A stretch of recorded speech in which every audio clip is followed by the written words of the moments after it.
La Pepa no estaba ahí. Esto es más aire. Se ha perdido.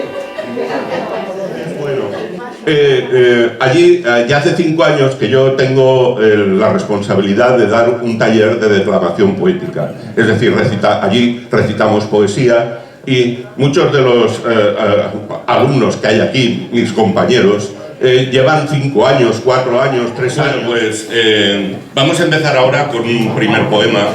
Este primer poema es de José Ángel Buesa, es un poeta cubano que le llamaban el poeta enamorado. Sus poemas son de amor y Ladislao Navalón es el encargado de recitarla. Él es un hombre que le gusta mucho la poesía, ya lleva 5 años, ¿no? Pero le pido un fuerte aplauso para Ladislao Navalón, Balada de la Alameda. Vale. Ya lo ha dicho. Ya.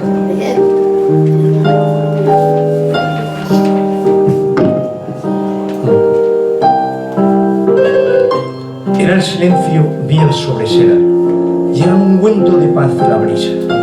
Y oía del brazo con tu sonrisa, tu boca dulce de luz de trino me dio sus jugos bajo el follaje, y su chasquido rozó mi oído, como el encaje de un cisne herido, como el celaje loco de viaje sobre un paisaje desconocido. Tu boca ungida de luz de trino bordó una sombra de frases quedas.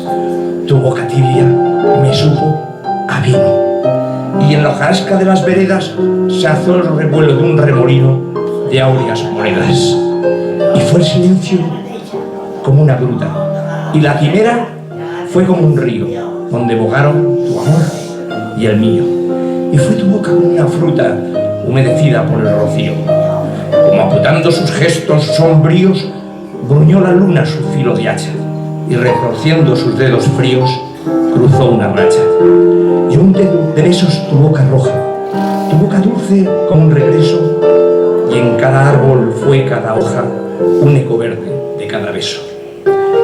Tu boca intacta me dio sus rasos, tu voz sin bordes me dio su seda, y en la delicia de los retrasos moría el roce de nuestros pasos en el silencio de la alameda.